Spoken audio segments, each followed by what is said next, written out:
Qual a melhor tradução bíblica? Esses estudos vão ajudar você a entender no universo das traduções bíblicas quais são os usos, qual é melhor para esse ou aquele aspecto do estudo bíblico. Hoje eu queria falar um pouquinho sobre um aspecto que atrapalha, que às vezes perturba alguém no estudo das traduções.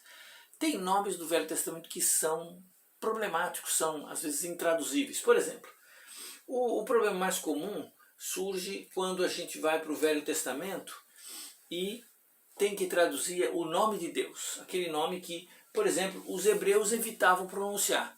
Tanto que essas bíblias judaicas, por exemplo, eu estou aqui com uma Torá, eles vão, na tradução portuguesa, eles traduzem o nome de Deus no Velho Testamento, que são 4 letras, o chamado tetragrama, eles traduzem como o Eterno, ou simplesmente o Deus Eterno, mas Eterno o nome. Então, essa opção de tradução é a opção, vamos dizer, dos judeus. Agora, a tradução mais, vamos dizer, antiga e um pouco, hoje um pouco até motivo de discórdia, é justamente a que faz os testemunhos de Jeová nas traduções deles, que usam a palavra Jeová para traduzir, não é? Então, e às vezes até versões antigas, como a tradução brasileira, em alguns lugares eles mantiveram, porque a antiga tradução brasileira de 1910 colocou em alguns pontos a palavra Jeová. E a nova tradução brasileira, a edição mais recente, de 2010, ela também usou Jeová em algumas partes do Velho Testamento. Mas esse tetragrama, essas 4 letras hebraicas, a gente chama tetragrama porque os hebreus tinham as 4 consoantes lá, e as vogais que eram colocadas posteriormente na forma de uns pontinhos, as vogais da pronúncia original nunca foram colocadas no texto. Eles colocavam as vogais de outra palavra. Como os judeus, quando liam a Bíblia hebraica, quando eles pegam até hoje a Bíblia hebraica e estão lendo um texto, e eles chegam no nome de Deus, em vez de falar a leitura, que seria o nome de Deus no Velho Testamento, como eles acham proibido falar o nome de Deus, então eles usam uma expressão à parte. Eles leem Adonai. Adonai significa Senhor. Ou, tecnicamente é meu Senhor, mas é Senhor. Então, essa opção dos judeus, na leitura bíblica, de ver no texto o tetragrama, o nome de Deus, mas não ler, fez com que mais tarde os homens que puseram as vogais no texto, que o texto hebraico original era só de consoantes, quando os maçoretas, lá na Idade Média, colocaram as vogais, eles não colocaram as vogais da pronúncia original do nome de Deus. Eles usaram outras vogais. As vogais do quê? Da palavra Adonai que eles falavam. Então, eles punham as consoantes do nome divino, que não pode ser mexido. O texto consonantal é inspirado, ninguém pode tocar nele. Mas as vogais, que são os pontinhos que ficam ao redor, eles usaram as vogais da palavra Adonai, que significa Senhor. Mais tarde, quando os próprios judeus traduziram o Velho Testamento do hebraico para o grego, a versão chamada Septuaginta, Septuaginta significa 70 em latim, quer dizer, é de uma lenda que 72 homens fizeram a tradução concordemente. Mas essa versão aqui, a Septuaginta, quando chega para traduzir o tetragrama hebraico, eles usam a palavra grega Kyrios, que é Senhor, que seria o equivalente ao Adonai hebraico, não é? Então, essa tradição fez com que, até quando chegamos em tempos mais modernos, quando os protestantes começaram a fazer suas traduções, ao invés de usar o tetragrama, ou ao invés de usar essa palavra Jeová, que é uma corruptela, é uma pronúncia falsa do tetragrama com as vogais de outra palavra, que não é a palavra, né, o nome de Deus, então eles usaram, as traduções modernas começaram a usar a palavra Senhor no caminho da Septuaginta. Então, as versões latinas antigas, muitas versões foram para esse lado, usar a palavra Senhor. Mas aí fica então essas coisas, às vezes você vai encontrar, mesmo na tradução brasileira, Jeová, né, como um nome possível. Às vezes alguma tradução vai ter o aportuguesamento da palavra original, Javé. A tradução original mesmo é Yahvé, Yahweh, ou Yahvé. Aí você pode ler o Vé ou Yé, né? Yahweh ou Yahvé. E, como falei, as traduções, numa época, a nova tradução, a Bíblia na linguagem de hoje, essa versão antiga, tentou traduzir o Eterno. Aí foi muito criticada. Então, a nova edição da Bíblia na linguagem de hoje optou por voltar para a tradução Senhor, cedendo a tradição de Almeida, das versões principais no Brasil, que sempre verteram um tetragrama por Senhor. A diferença é que eles põem em caixa alta, né? Em vez de ser Senhor escrito com a primeira letra só em maiúscula, todo o texto fica em versalete, ou seja, em caixa alta, fica quase que todo em maiúsculo, como se fosse maiúsculo. Então, quando você lê, por exemplo, Almeida, Revista Atualizada, Nova Almeida Atualizada, quando você lê o texto e tem as palavras Senhor escritas todas em caixa alta, você sabe que no original hebraico a palavra é a palavra Yahweh, ou Javé, ou na corruptela, que eu não gosto de usar, Jeová, ou seja, o nome de Deus no Velho Testamento, o nome com o qual Deus se revelou para Israel. Então, esse é um problema de tradução muito comum nas versões, né? E tem traduções, como a Bíblia Viva, por exemplo, desistiu, chama de Deus, não usa Senhor, Javé, nada, ele atropelou. Mas, de novo, é um problema das várias traduções para traduzir os nomes de Deus no Velho Testamento. Esses nomes de Deus têm um certo peso. Primeiro porque é o nome de Deus, e depois o nome de Deus é uma descrição teológica de Deus, tem alguma coisa a ver com o ensino. Então, vale a pena a gente olhar as várias Bíblias, ficar com a sensibilidade para esse aspecto. A tradução do tetragrama, do nome de Deus no Velho Testamento, é uma tradução, um tema sensível nas Bíblias. Tem gente que não vai comprar uma Bíblia, como essa Bíblia desse grupo sectário aqui, porque tem esse nome Jeová demais. Por outro lado, tem a antiga Bíblia na linguagem de hoje amargou uma derrota muito grande quando tentou seguir as Bíblias judaicas, seguir a Torá, traduzindo o nome de Deus como Eterno. Ninguém quis comprar essa Bíblia. Então eles, na versão mais atual, eles voltaram a usar Senhor. E tem outros nomes divinos. Por exemplo, você vai encontrar aquela expressão o Senhor dos Exércitos. No hebraico, Yahweh Tsebaot. Yahweh Tsebaot, Senhor dos Exércitos. Aí tem Almeida, NVT, NVI, várias delas vão Senhor dos Exércitos, outras já fazem de outro jeito. Aí Yahweh dos Exércitos tem. E algumas traduções têm o Deus Todo-Poderoso. Por exemplo, a TEB, que é uma tradução ecumênica, decidiu colocar o Senhor do Universo, olha só, né? E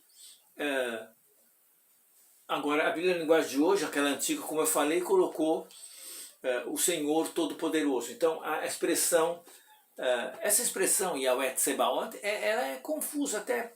Por exemplo, é interessante que no Novo Testamento ela aparece 2 vezes, e no Novo Testamento eles traduziram a primeira palavra, que é o tetragrama divino, por Kyrios. A segunda eles não traduziram, eles transliteraram. Está escrito lá no grego, Kyrios Tsebaot. Sebaot. E Sebaot em grego não é nada.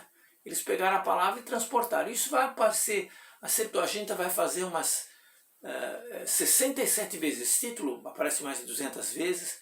Ele não está no Pentateuco, mas é um título que vem nas Bíblias, e a tradução também dá uma certa hesitação. Então, uma coisa boa quando trata com títulos, e há outros títulos divinos na Bíblia que você vai observar nos Salmos, em outras literaturas dos profetas. Então vale a pena comparar as várias traduções, porque às vezes elas vão indicar ou uma variedade de possibilidade de tradução ou uma dificuldade do sentido, né, daquela coisa. Ok? Também nomes humanos são às vezes problemáticos nas traduções. Uma coisa que o pessoal não percebe é que, por exemplo, o Josué da Bíblia hebraica é o Jesus da Septuaginta, seria o nome igualzinho Jesus no Novo Testamento grego. Então, é a mesma pessoa, é o mesmo nome, né? Não é a mesma pessoa, mas Josué, Jesus, inclusive Josué, Oséias e Jesus, os três nomes são o mesmo nome praticamente. Oséias é só uma transposição de algumas letras. Mas, então, às vezes as traduções ocultam essa particularidade. Por tradição, nós ocultamos. O herói do Velho Testamento chama Josué, mas o nosso Salvador a gente chama de Jesus. Mas é bom lembrar que é o mesmo nome. Não, questão de tradição. A tradição faz a tradução virar, às vezes, uma traição. Então você toma cuidado com isso. Não vai perder nada com isso, mas é só para que não se perde essas ligações que os Josués da Bíblia são importantes e tem uma ligação, às vezes até de figuração. A ação de um figura a ação do outro. No caso do Jacó, a mesma coisa. O nome do Jacó, em hebraico, Yaakov, ele é traduzido em várias línguas como Tiago, Santiago, Iago, James, Jacobo, Jacobus, aí formas latinas. Mas veja, o nome Tiago, ele tem uma variedade de possibilidades, né? Então, você lê Jacó no Velho Testamento e lê Tiago no Novo Testamento, parece que são duas pessoas completamente diferentes. Pessoas podem ser, mas o nome é o mesmo. Tiago é Yaakov, né? O hebraico. Né? Enfim, então as tradições das traduções vão fazendo essas misturas. Também, às vezes uma tradução opta por uma tradução muito literal no nome. Então eu lembro que, agora isso já foi corrigido, mas no passado a tradução brasileira, no Velho Testamento, optou por uns nomes muito literais de alguns personagens e ninguém quis ler. Né? Então é isso que a gente tem que olhar.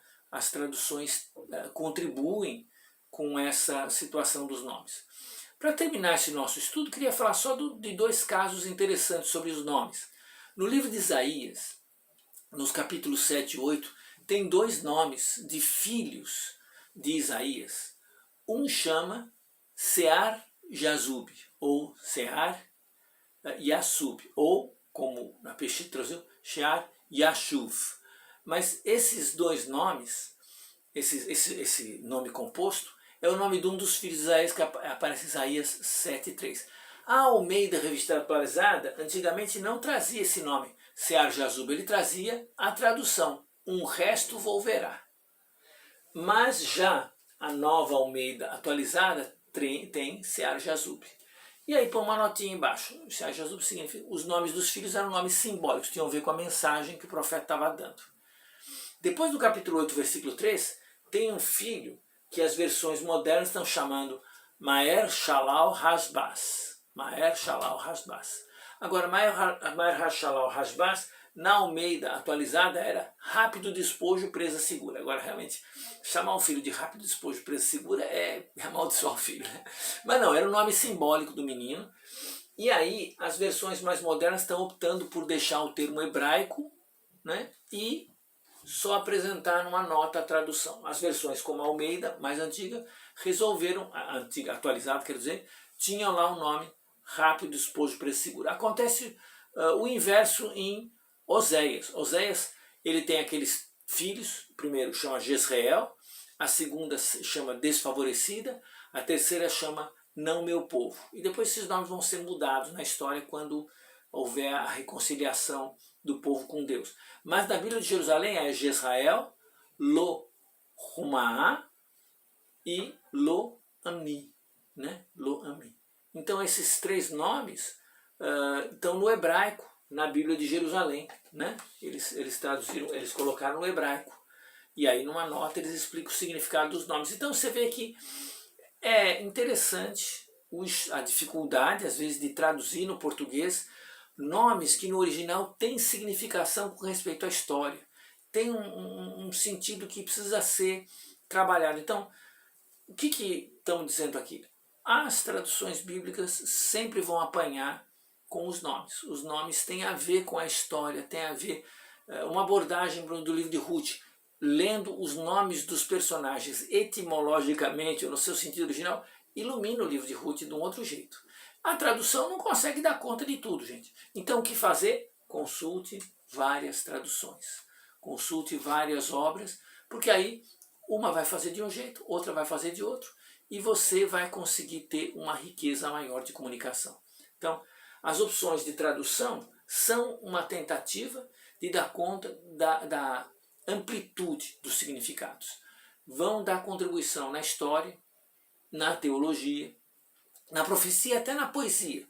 Então, as traduções às vezes nos atrapalham, às vezes nos ajudam, e então o uso do conjunto vai suprir uma lacuna importante no estudo bíblico. Tá bom?